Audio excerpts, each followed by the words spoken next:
ಓಂ ಶ್ರೀ ಕೊಲ್ಲೂರು ಮೂಕಾಂಬಿಕಾಯ ನಮಃ. ವೀಕ್ಷಕರೇ ನಮಸ್ಕಾರ, ನಾನು ನಿಮ್ಮ ತಾಂತ್ರಿಕ ಕೆಂಪೆ ನಾಯಕ್. ವೀಕ್ಷಕರೇ, ಈ ಒಂದು ಸಂಚಿಕೆಯಲ್ಲಿ ವಿಶೇಷವಾದಂಥ ಟಾಪಿಕ್ ಏನಪ್ಪಾ ಅಂತ ಹೇಳಿದ್ರೆ, ಎಷ್ಟೋ ಮಹಿಳೆಯರಲ್ಲಿ ಅವರಿಗೆ ಗೊತ್ತಿಲ್ಲದ ಹಾಗೇನೆ ಅವರಲ್ಲಿ ದೈವ ಶಕ್ತಿಗಳಿರ್ತದೆ. ಹಾಗಾದ್ರೆ ಈ ಒಂದು ದೈವ ಶಕ್ತಿಗಳನ್ನ ಕಂಡು ಹಿಡಿಯೋದು ಹೇಗೆ, ಅಥವಾ ದೈವ ಶಕ್ತಿ ಇರುವಂತ ಮಹಿಳೆಯರು ಯಾರು ಅನ್ನೋದನ್ನ ತಿಳಿಯೋದು ಹೇಗೆ ಅನ್ನೋದನ್ನ ಈ ಒಂದು ವಿಡಿಯೋದಲ್ಲಿ ನಾನು ನಿಮಗೆ ತಿಳಿಸ್ಕೊಡ್ತಾ ಇದ್ದೇನೆ.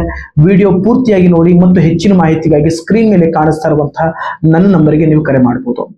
ಜಗತ್ತಿನಲ್ಲಿರುವಂತಹ ಎಲ್ಲಾ ಮಹಿಳೆಯರು ಕೂಡ ದೈವ ಸ್ವರೂಪನೇ ಆಗಿರ್ತಾರೆ. ಅಂಥದ್ರಲ್ಲೂ ಕೆಲವೊಂದು ಮಹಿಳೆಯರಲ್ಲಿ ಮಾತ್ರ ಅತಿರೇಕವಾದಂತಹ ದೈವ ಶಕ್ತಿಗಳಿರ್ತದೆ. ಮತ್ತು ಈ ಒಂದು ಧನಾತ್ಮಕ ಶಕ್ತಿಯಿಂದ ಮನೆಯಲ್ಲಿ ಅಥವಾ ಕುಟುಂಬದಲ್ಲಿ ಅತಿರೇಕವಾದಂತಹ ಒಂದು ಸಮಗ್ರವಾದಂತಹ ಒಂದು ಅದೃಷ್ಟ, ಅಭಿವೃದ್ಧಿ, ಏಳಿಗೆಯನ್ನು ಕೂಡ ಈ ಒಂದು ಮಹಿಳೆಯರು ತಂದುಕೊಡ್ತಾರೆ. ಹಾಗಾದ್ರೆ ಈ ಮಹಿಳೆಯರ ಲಕ್ಷಣಗಳೇನು ಅನ್ನೋದನ್ನ ತಿಳಿಯೋಣ. ಮಹಿಳೆಯರ ಲಕ್ಷಣಗಳು ಯಾವುದಪ್ಪ ಅಂತ ಹೇಳಿದ್ರೆ, ಬೆಳಿಗ್ಗೆ ಬ್ರಾಹ್ಮಿ ಮುಹೂರ್ತದಲ್ಲಿ 3 ರಿಂದ 5 ಗಂಟೆಗಳ ಒಳಭಾಗದಲ್ಲೇ ಏಳುವಂತಹ ಮಹಿಳೆಯರು, ಅಥವಾ ಈ ಒಂದು ಅಭ್ಯಾಸ ಇರುವಂತಹ ಮಹಿಳೆಯರು, ಮತ್ತು ಪ್ರಾಣಿಗಳ ಮೇಲೆ ಅಥವಾ ಪಕ್ಷಿಗಳ ಮೇಲೆ ಮತ್ತು ಗಿಡ ಮರಗಳ ಮೇಲೆ ಅತಿರೇಕವಾದಂತಹ ಕಾಳಜಿ ಇರುವಂತಹ ಮಹಿಳೆಯರು, ಮತ್ತು ಅವರ ಅಡುಗೆ ಅಥವಾ ಒಂದು ಮಾಡುವಂತ ಅಡುಗೆ ಅಂತ ಬಂದಾಗ ಸಾಕ್ಷಾತ್ ಅನ್ನಪೂರ್ಣೇಶ್ವರಿ ದೇವಿಯ ಕೈ ರುಚಿ ಅಂತಾನೆ ಹೇಳ್ಬೋದು. ಈ ರೀತಿಯಾಗಿರುವಂತಹ ಒಂದು ಮಹಿಳೆಯರು, ಅವರ ಅಡುಗೆ ಕೂಡ ಬಹಳವಾಗಿ ರುಚಿಯಾಗಿರ್ತದೆ. ಮತ್ತು ಅವರು ಏಳುವಂತ ಸಮಯ ಕೂಡ ಬ್ರಾಹ್ಮಿ ಮುಹೂರ್ತದಲ್ಲೇ ಎದ್ದೇಳ್ತಾರೆ.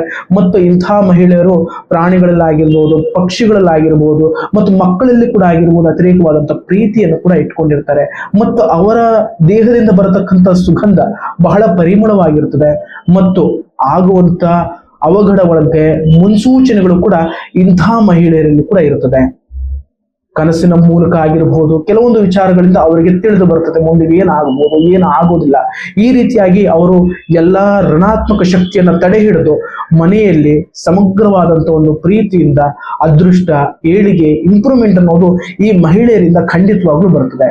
ಹಾಗಾದ್ರೆ ವೀಕ್ಷಕರೇ, ಈ ಒಂದು ವಿಡಿಯೋ ನಿಮಗೆ ಇಷ್ಟವಾದರೆ ಲೈಕ್ ಮಾಡಿ, ಶೇರ್ ಮಾಡಿ, ಮತ್ತು ನಮ್ಮ ಚಾನೆಲ್ ಅನ್ನ ಸಬ್ಸ್ಕ್ರೈಬ್ ಮಾಡಿ. ನಮಸ್ಕಾರ.